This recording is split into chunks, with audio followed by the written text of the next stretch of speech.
Hello there once again, fellow peregrinos. Welcome to El Camino de Santiago Pilgrims podcast, where we talk about planning, preparation, and packing for walking El Camino de Santiago, as well as tips, tricks, and hacks to make your journey along the way a lot more enjoyable. So, to that end, in this episode, we are interviewing the host of the Camino Cafe, which takes place on Zoom every 3 weeks.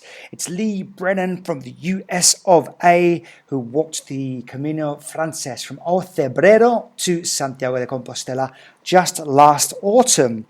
So, Leigh, we said in the pre-interview chat that about the Camino saving your life and giving you a new purpose in life. But before we get onto that deeper stuff, I'm going to let this plane go past overhead. And please take us back to the time and place where you first decided that you were going to walk the Camino de Santiago, and why.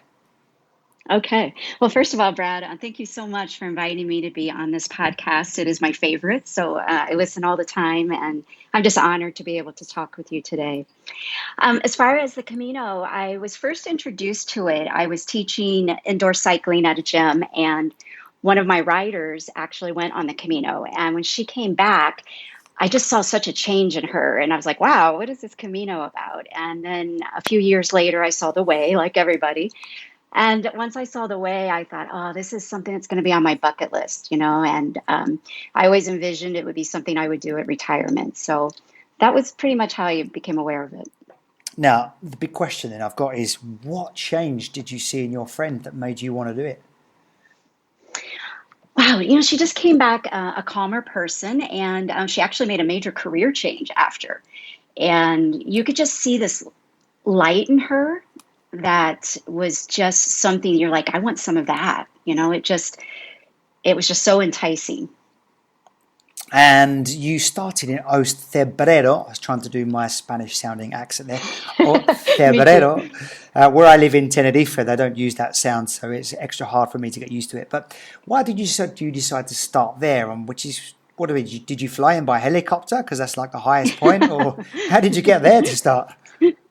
That would have been easier, maybe. Yeah. Well, actually, I found out about this tour that was going to be starting, and what had happened. I was suffering. I was just in a really fragile state. I was at the end of a major breakup of a marriage of over 20 years, and I had gone out to dinner with a girlfriend, and she was trying to cheer me up, and we were talking about bucket list things, and she brought up the Camino.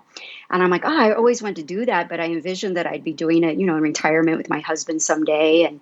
And she's like, well, you should go now. And she's like, actually, I have this friend. She's a therapist, and she's offering these pilgrimages with women, actually, that are going through major changes in their life. She's like, I can't believe I haven't told you about this.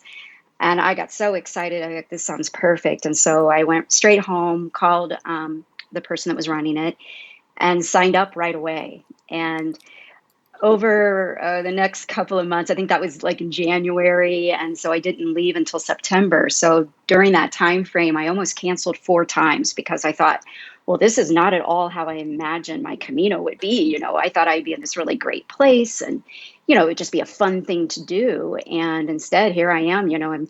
I'm this yogi who feels this deep shame that I'm in the middle of this awful breakup, and this doesn't sound like the right time, but my friends were like, no, you got to go. And so anyway, this group actually started in Ultreya, and it seemed really perfect for me. I had traveled a lot, but I had always traveled with my husband, and so this was like my first big trip on my own as a single person.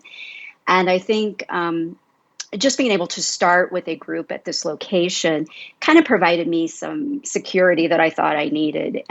I still walked every day by myself, but it did provide me with an instantaneous Camino family, along with the other pilgrims that I met along the way. So also, I think starting there is really auspicious in that the priest that is really given credit for revitalizing the Camino was actually the priest of that local church. And, he's the one that I've been told is responsible for the yellow arrows. And so I think that we modern day pilgrims really benefit from the work that he did. So it felt really special to me to be able to start in that location.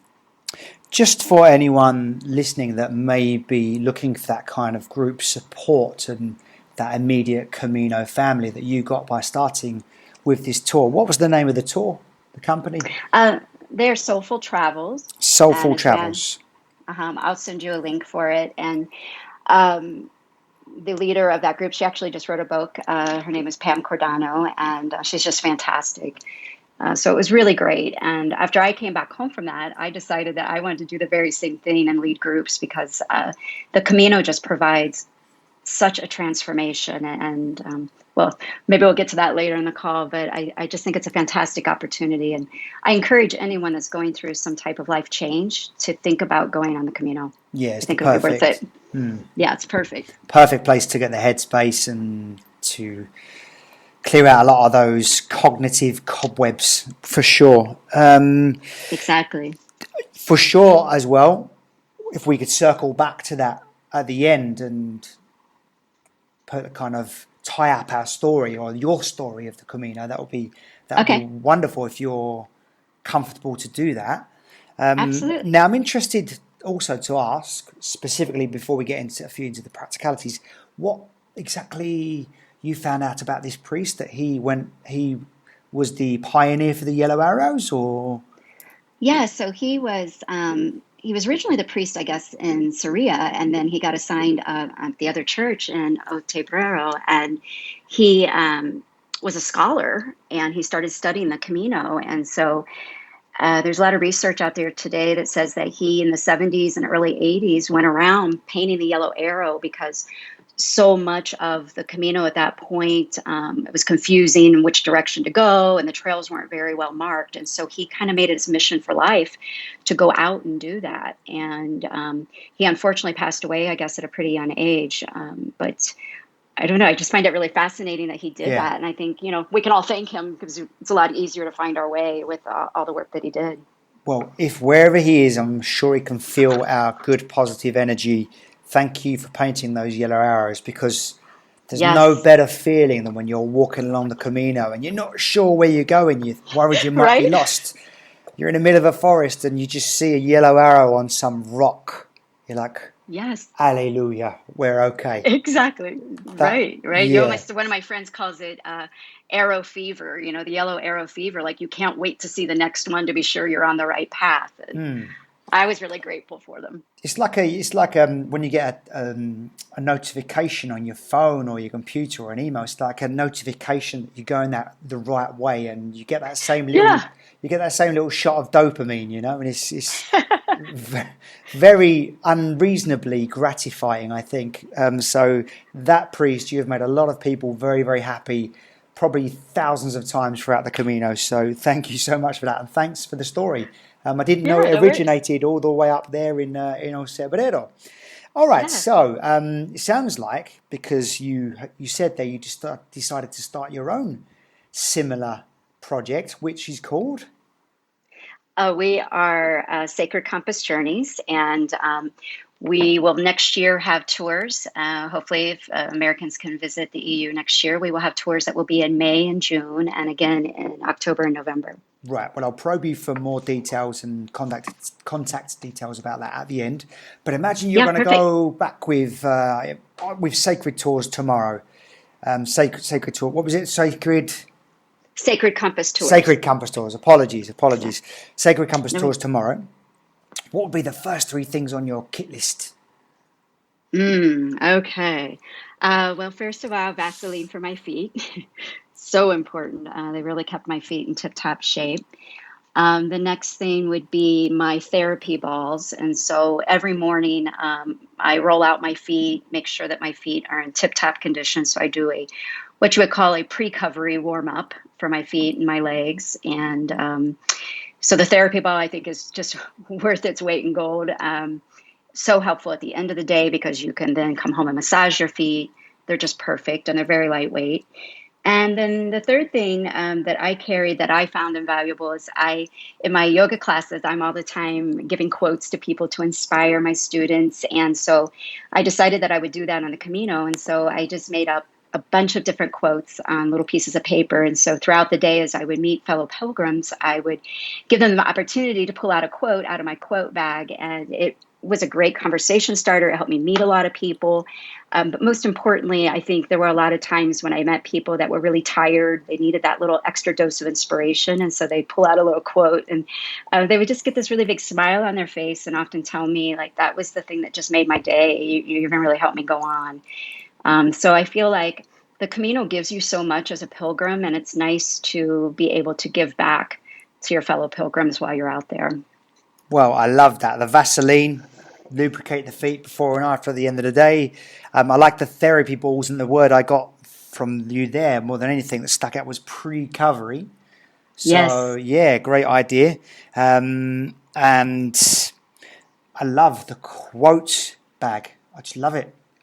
Yeah, I kind of became known as the quote lady. And so Oh, I when I think would see people like the next day, they were like, I want my quote, and so it was just really fun. I think you and my wife would get on very, very well because for my birthday last year, my wife gave me Brad's 365 quote jar, and Oh, from that jar, I have to take out a piece of paper every day and look at the quote. So if I'm looking at it now, and here we go. Let's find out what just randomly I love it. Yeah. what's in there. Let's I pick this one out, and it says, hang on a minute. That's this is one of my quotes apparently. I need to Okay. ring my mum in 5 minutes. That's because I talk to my mum once a week. That I love it. wasn't as inspirational as I was hoping, but anyway, yeah. Oh, these, yeah. And this Oh, one I love that. is when you love and laugh abundantly, you live a beautiful life. That was one my wife wrote out there for me. So excellent. So, and any quotes to hand now? That the one that stuck out for you? Um, as far as the Camino, Hmm. yeah, the quote that always sticks out to me is the very first day I met a pilgrim. I was with a couple of other pilgrims, and we met this pilgrim that was from Germany, and he was just really inspirational. He had lost something like 150 pounds before he started his walk, and he was just a walking inspiration in himself. But as he got ready to leave us, he turned back and he said, there's something that I want you girls to remember as you're starting your Camino. And we're like, okay, what? And he said, just remember, on the Camino, you don't get what you seek, you get what you need. Hmm. And Very. it was just a really great quote to hear before we started walking, and because I thought I knew why I was going on the Camino, and we always think we know what we need. Um, but I didn't at all. And the very thing that I thought I was seeking was not what the Camino gave me. It gave me so much more.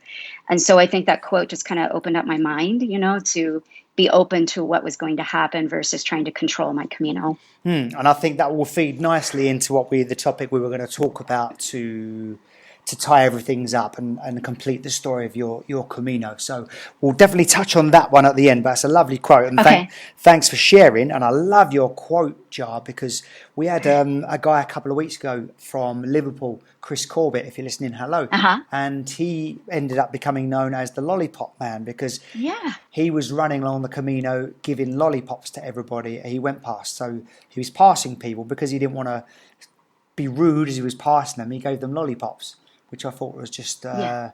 just gave me goosebumps of just life, and people are nice, and I think that's an amazing thing to do. Such a simple gesture, but so powerful. So let's move on to maybe a mistake you made at the start, because you said you'd never done anything like this before, kind of been off on your own, No. and it was very brave of you to do that, especially as it was, as you said, such a fragile time in your life. So was there one mistake you made at the start that when you go again, you know not to do?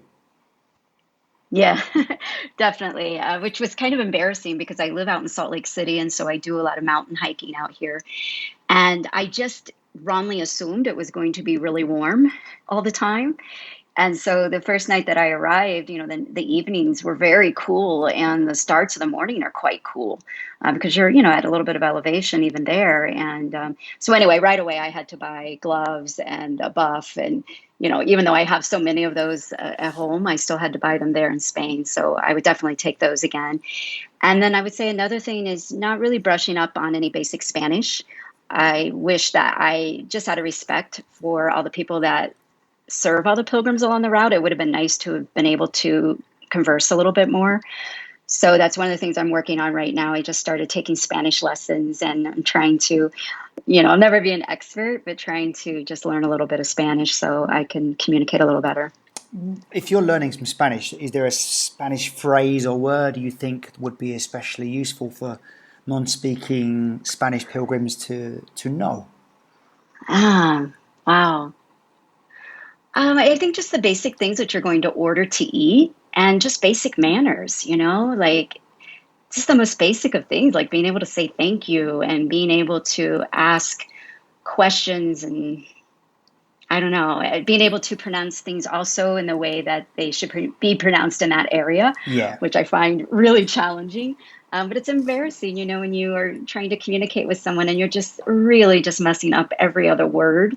So I don't really have a specific thing, but I think it's just basic manners and having respect for the people that actually live there and make it possible for all of us to enjoy the Camino. Yeah, I think one little phrase that I've always found very useful, and have found, and I live in Spain. I'm not going to be living here for much longer, but is what you find on the pilgrimage is the locals, they tend to go over and above and beyond for you, and they do a lot for you. Yep.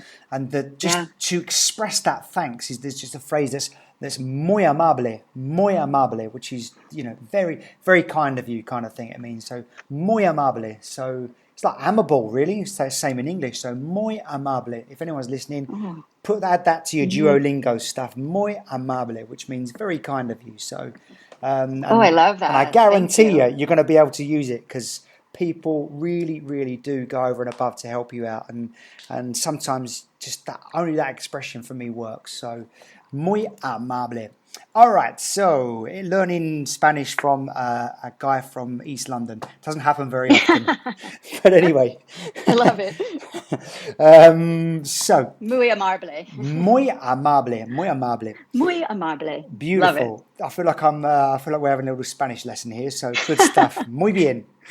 So those are a few mistakes you said you make about bringing the gloves and the buff. So the moral of the story is, even though it is a warm country, even in summertime, it still can be cold, especially at altitude. So important to have the gloves, the buff, and something warm to put on, especially at night time, early mornings. Is there a favourite albergue that you'd recommend that people stay at?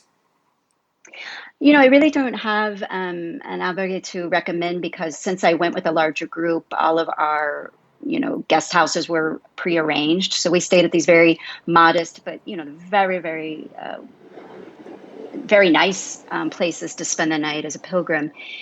But the one thing I would say is that I would encourage everyone to spend some time in Santiago. I feel like so many pilgrims that I met along the way, it's kind of the end of the journey, obviously, and a lot of people tend to go home maybe the very next day.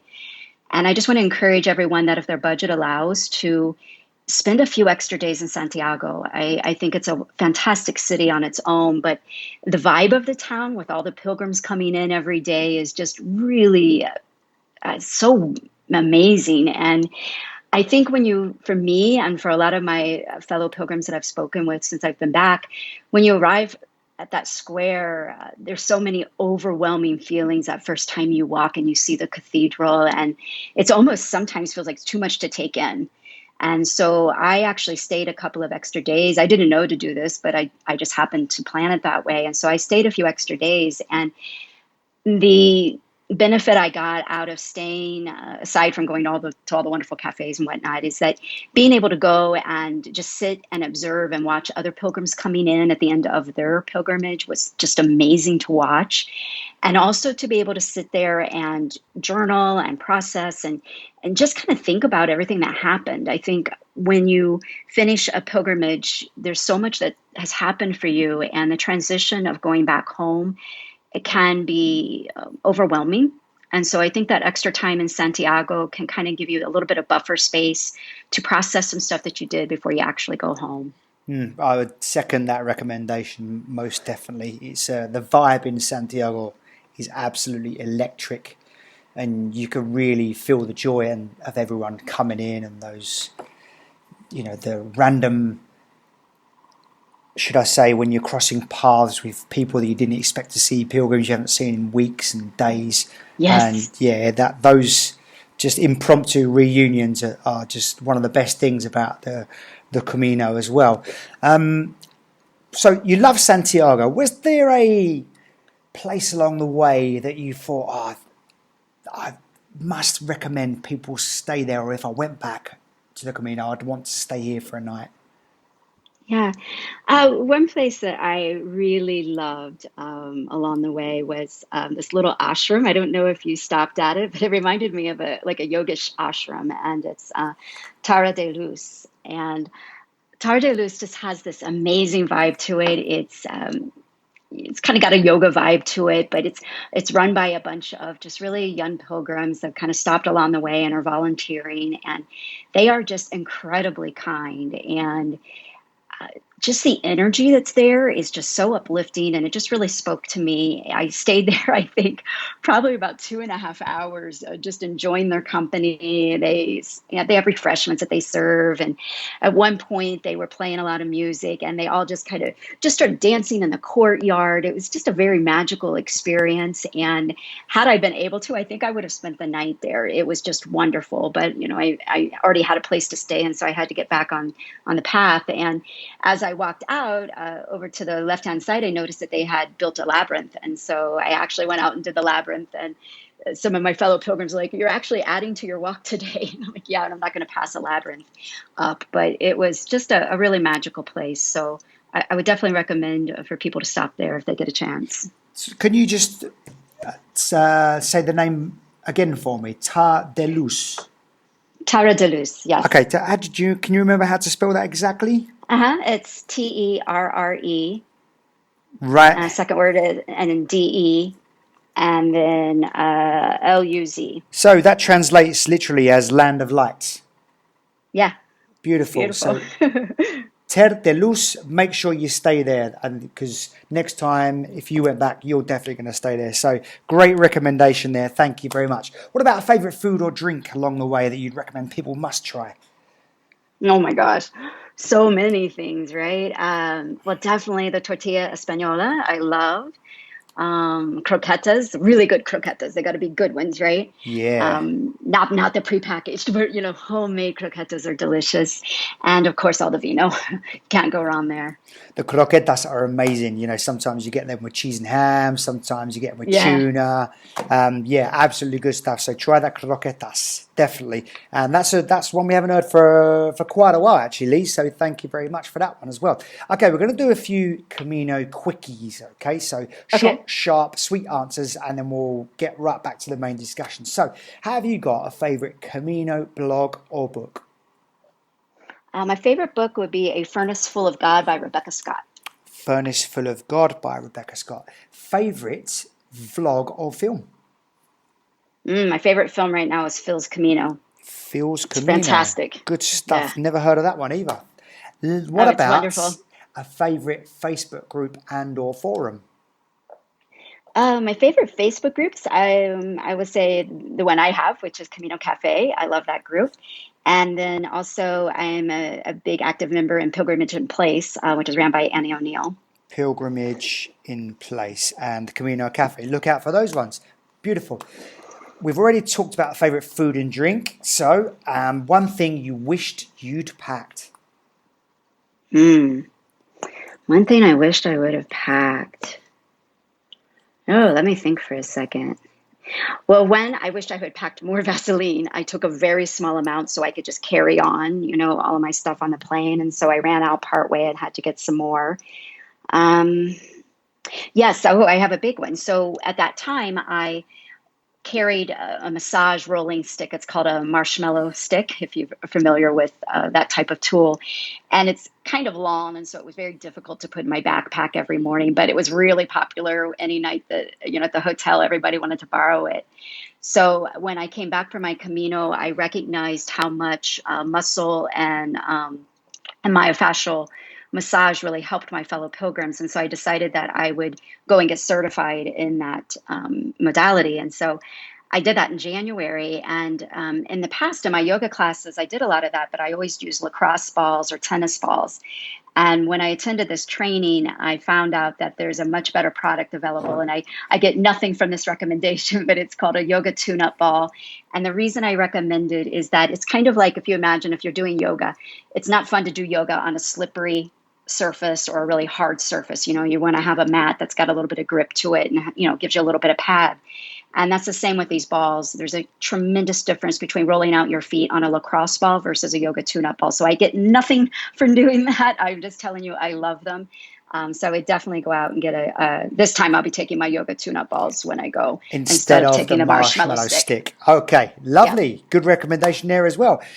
Hardest part of the Camino. Hardest part. The hardest part for me, I think, was just the back-to-back, the back-to-back walking. I think the Camino is very doable for all fitness levels. I certainly recommend some training and cross training, of course. But I think it's very doable. But I think what you really need to train for is that back-to-back that back-to-back long walking. The soles of the feet get very sore. And most of us are not used to doing that type of back-to-back mileage. So to me, that was probably the hardest part. A lot of people talk about the hills and everything, but I live out in Utah, so I train at altitude. So I think that came a little bit easier for me because of that. And I also trained doing a lot of stairs and steps. So I would recommend to people to make sure they do that if they live at lower altitudes. A guilty pleasure you carried with you? Guilty pleasure. I took just one really lightweight, nice outfit to wear it out to dinner occasionally. It was the same one, so everybody got to keep seeing the same one. But it was just nice to get out of the hiking clothes some nights and to feel like, feel clean and feel like you smelled good. And so, that was a guilty pleasure. But, it didn't weigh much, but it certainly took a little bit of space in my bag. Good stuff. Okay, so we're going to get back to the main discussion now. Feel free to dive into more detail, be more elaborate with the stories. Okay. I want you to think about when you were on the Camino, and not every day is full of highs. It's not all glory. A moment where you thought it's the hardest time for you. Could be mentally, could be physically, and how you got through it. Yeah. Oh, I can think of one day particularly. I was super sad. I was, really sad about the breakup of my marriage. And I started out the morning just sadder than usual and just kind of a lot of tears. And I just decided that day I was going to dedicate it to stopping at every little church that was on the way and just kind of say a little prayer. And I did that, and it just so happened that day, that stretch, there were a lot of places to stop, so it kind of became a big commitment. But I did it, and the weather was really bad that day, so it was really wet as I would walk in, and I have to kind of dry off, and then, I'd take off my jacket and everything. So it was a little more effort to do it, but I just felt really drawn to doing it that day, and the things that happened as a result, I just got to tell you, that day and the days following, there were just so many moments where the Camino brought me across other pilgrims that just had the right message at the right time for me. And through them, I was able to hear that I was going to be okay, that my life could still have meaning, that I was going to be all right, that I could still feel that joy that was deep down inside of me that had kind of been covered up through all the heartbreak. And I think my friends back in the US were trying to tell me that, but I couldn't hear it. There was too much noise in my everyday life. And I think the Camino provided that container, that space where I was finally able to receive the messages that I had been needing to hear. And I feel like that day that my prayers were answered, and that I kept being presented these pilgrims that were very different. They were, it was a variety of people with a variety of stories, but they would share with me something about their story, or some dose of inspiration, or some hardship that they had recovered from or were dealing with. And it just gave me the inspiration to continue on, not just on the Camino, but in my everyday life. So what did somebody say to you that helped you to get through that? Can you remember the something that stood out?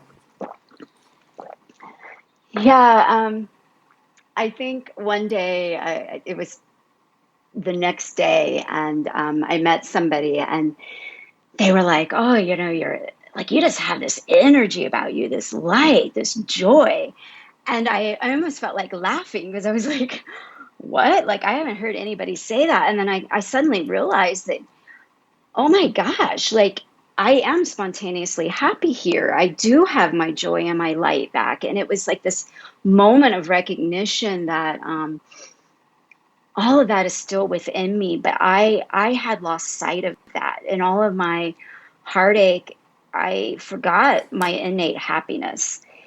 So that was the first thing. And then I think another pilgrim said to me that, I know you feel all this heartbreak right now, but you will meet somebody. Your life is still of value, and you have so much to live for. You just can't see it right now. And, that was true. I think I was at that point where I just felt like I didn't know. I felt like giving up. I felt like everything I had worked for all these years, all the inner work I had done, all of the work of raising my daughter and getting to that point where I thought I was going to be this empty nester and we were just going to travel the world and be happy. I couldn't see that there was going to be a different type of happiness for me. I didn't see that there was, written for me a different life for me, and that I could still have great meaning.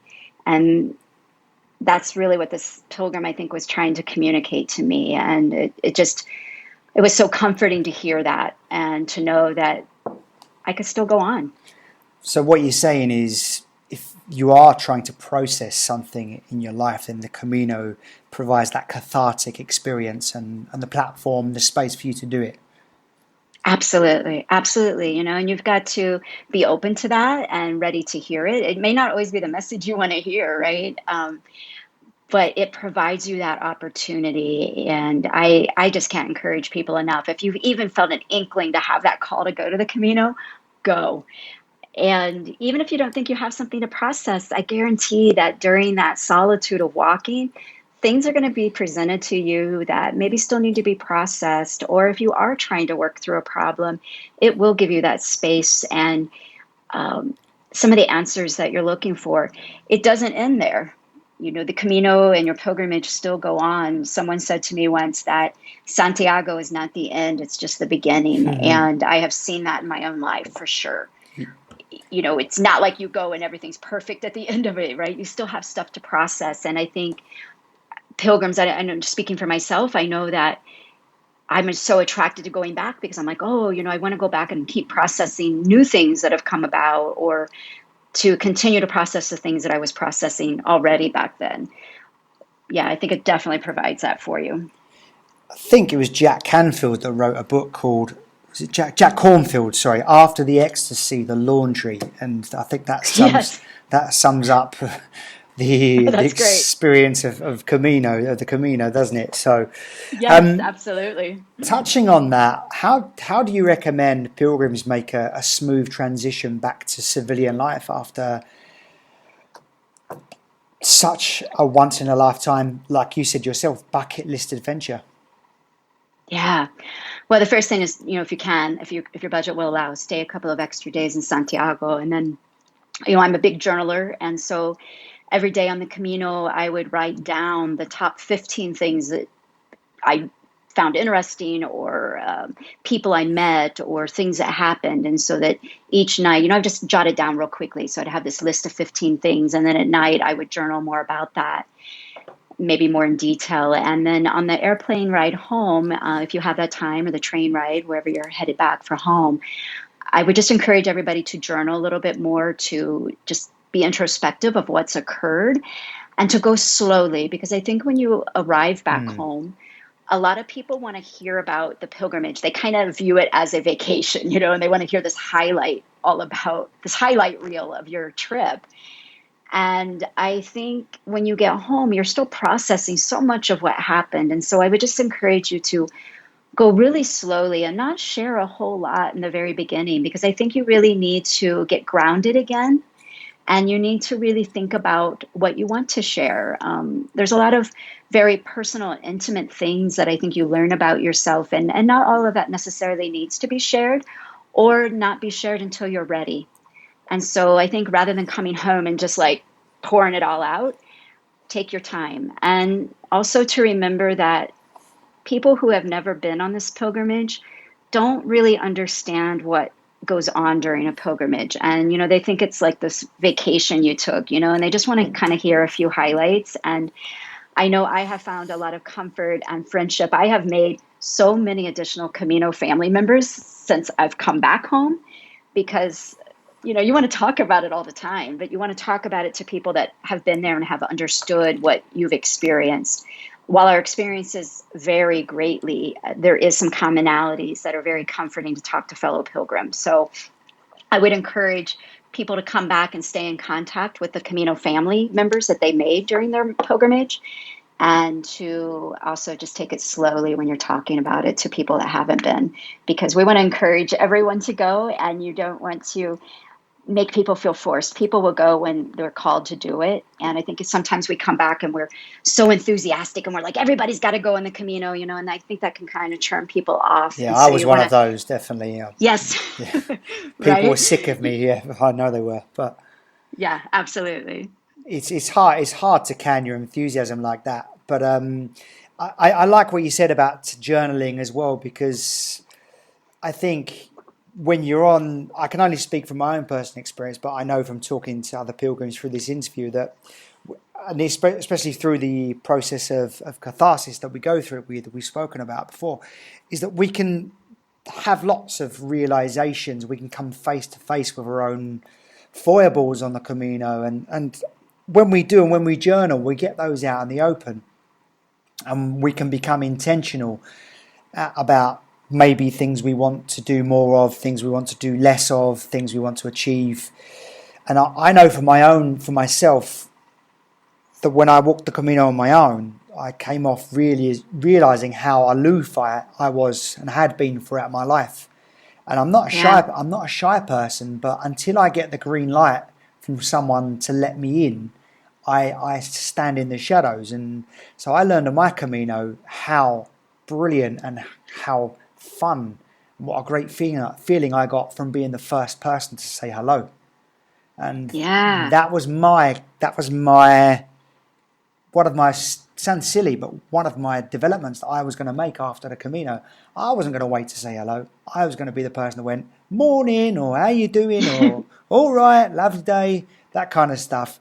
I wonder if there was something on your Camino that you could describe that you had something similar. And I guess we can now bring in the issues that were playing on your mind, which we've spoken about throughout, because you said you were in a fragile state of mind. Your life hadn't panned out as you wanted it to, as you saw it, as you'd envisioned. So I wonder if we can tie it in with that. Yeah. Wow. Yeah. So many things, but probably the one, and I would say this, I think sometimes when we come back from a pilgrimage, we see these things about ourselves and we recognize that we need to make some changes, maybe in habits or behaviors or whatever. And we're eager to do that. And I think we have to take that slowly, because these things are sometimes things that take time. They're big things. This transformation is big.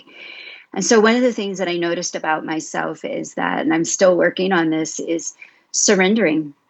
And I think the Camino teaches you to surrender and to accept what is. And that is something that I still have to work on a daily basis.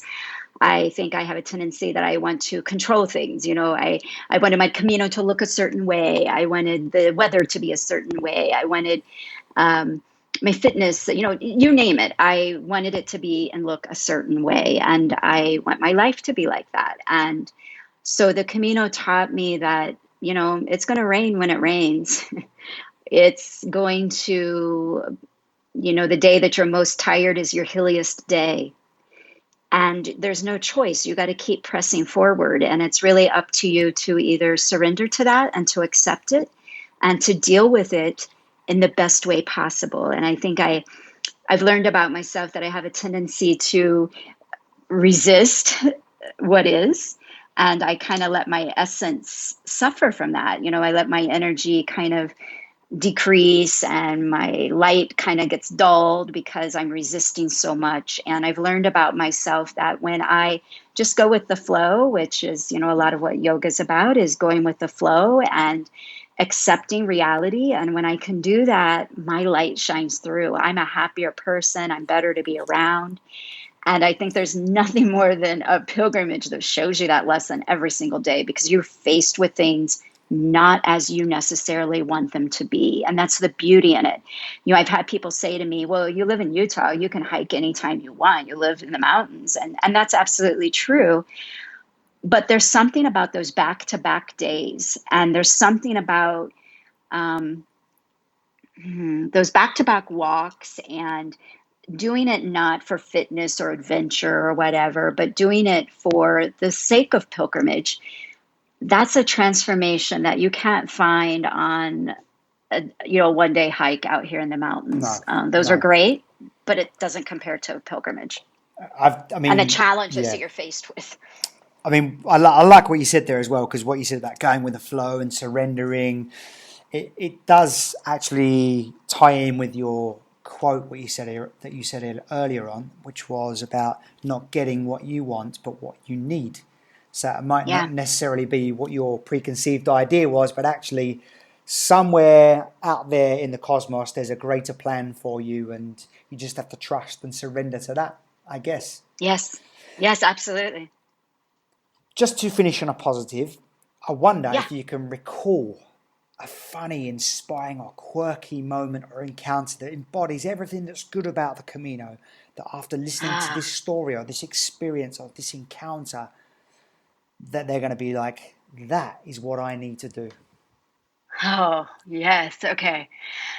The first thing that comes to my mind is I was walking one day by myself, and up ahead of me, there were three guys. And the closer I kept getting to them, I was gaining speed on them. And the closer I was getting to them, they were just making my day, because they were singing all these songs and they were just having a really great time. And so I finally caught up to them. And when they realized I was behind them, they got super embarrassed, because they were singing so loudly. And I just started laughing with them and told them I was just enjoying it. And so we got to talking. And before long, we walked several miles together and we started singing songs together. And so at one point, the three guys, it was a dad and his two grown sons. And the dad was originally from Puerto Rico, and they lived in New York for a long time. And they had recently moved to North Carolina. And this was like a big bucket thing for them to be on this Camino with their dad and, the two sons. And so at one point we started singing that song, "I'm Gonna Be" by the Proclaimers. And so the dad's like, stop.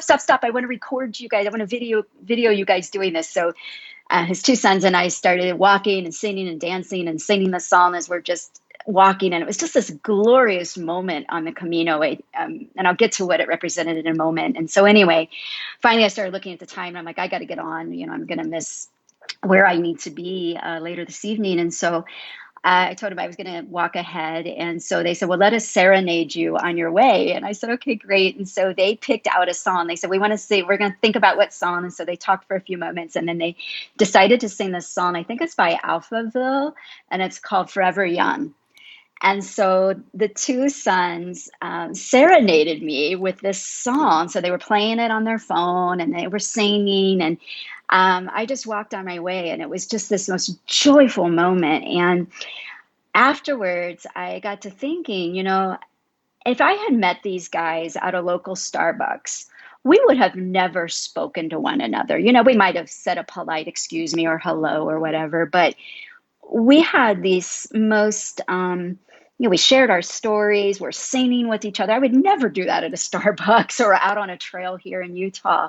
But here I was on the Camino doing this, and it was this deep connection that happened. And I say this story because I feel like that's what happened time and time again out on the trail, or even sometimes, when you would meet up with people at a cafe during the day, is that particularly on the Camino, when you're walking side by side, and it just provides this container, this safe feeling that you can share your story, that you can say hi to people. And I think that we as pilgrims, we're our best selves a lot of times out there. All of the stress of our everyday regular life has kind of been stripped away, and we're just who we naturally are. And we're naturally really kind people. Everybody deep down, I think, has this basic innate goodness in them. And I think it's so easy to recognize that in your fellow pilgrims. And I think they recognize that in you. And it's not something that we can't do in our regular life. I think we should do that all the time. But when you're there on the Camino, it seems easier to see that. And so I'm trying to do that in my everyday life as well. I'll never break out in song at Starbucks, but I am trying to recognize that more and to be more vulnerable and to share the stories. I think in my past, I would not have wanted to share my heartbreak with everybody. I would want to be like, oh, no, no, no, everything's okay. My life is great. Everything's fine. But I've learned in the last year that by sharing my story, that helps bring healing to other people, because it allows them to share their story. And in that, it's through our stories, I think, that we all heal from heartache or whatever problems we're going through. So, yeah, I think that's a story that really illustrates, and it happened over and over again. I can remember dancing to Rock Lobster at a really crowded little cafe where pilgrims had stopped to get a cold drink. And all of a sudden, on their loudspeakers, Rock Lobster comes on. And all of a sudden, we're all dancing to it. And we're, doing the part where you kind of shimmy down at that one part in the song. And it was just this really joyful moment of community and connection. And that just happened over and over again. And I loved it. And I think it's what draws us back. It's what has drawn me to start a Facebook community where we have those monthly Zoom calls, because as an adult, I think it's hard to find community. I think I had that, when my daughter was younger, and we would be in play groups, and I was with other young moms who had little kids, and it was easy to find that commonality. But as she grew older, I felt like it was harder and harder to find that. I find that in yoga. But other than that, I don't find that a lot with other adults. It's hard, challenging, I think, sometimes to make friends as adults. And so I feel like the Camino provided me this community that continues beyond my pilgrimage. And, it makes me want to go back and continue making more and more friends that are part of this great community. Thank you very much for that lovely story and sharing all of those songs you sang. And that is the Camino magic at work right there. Like you said, people that ordinarily wouldn't even make eye contact, all of a sudden they're walking along the plains of Spain singing Forever Young and the Proclaimers together. Yes, absolutely. Did you join in with them, or was it just you were being serenaded the whole way? Oh yeah, I didn't sing. I don't think I sang "Forever Young." I think I was pretty much in tears most of that, out of Right. joy. Okay. Right, just turning back, and I was filming. So I was walking backwards, videotaping it. Videotaping, that sounds so. Oh, just videoing it, and yeah, it was just this magical moment. And but yeah, we all three sang the Proclaimers So very loudly. dad and two sons in North Carolina. Can you remember their names? Did you get their names? Well, here's the craziest thing of all. Out of all the pilgrims that I met, I did not get their contact information. And so I actually put it on my Instagram page, and I'm hoping someday to find them because they were so pivotal, but so far no luck. So if they're listening, I hope they will look me up. Yogi on the Camino is my Instagram page. I want to say thank you to them because I never saw them again. And that's one thing I would like to recommend to everyone is to make sure as you're meeting fellow pilgrims to get their contact information, because I think the first couple of days you just kind of see the same people over and over again. And so I started thinking, oh, well, I'll see them later tonight, when we all stop for the night. But that didn't always happen because sometimes people press on, or they are going slower or faster than you, or, something changes in their itinerary and you never see them again. So I encourage everyone to, maybe have, a little card or something that you're carrying so you can quickly exchange information, and that way you don't lose track of people. So they are the only people that I haven't been able to track down. So I hope that they are listeners of your show and that I get to talk to them again. So dad and two sons in North Carolina, where you are now. Thanks for serenading Leigh Brennan. And if you're around, get in contact. We'd love to have you on and sing a song with you too.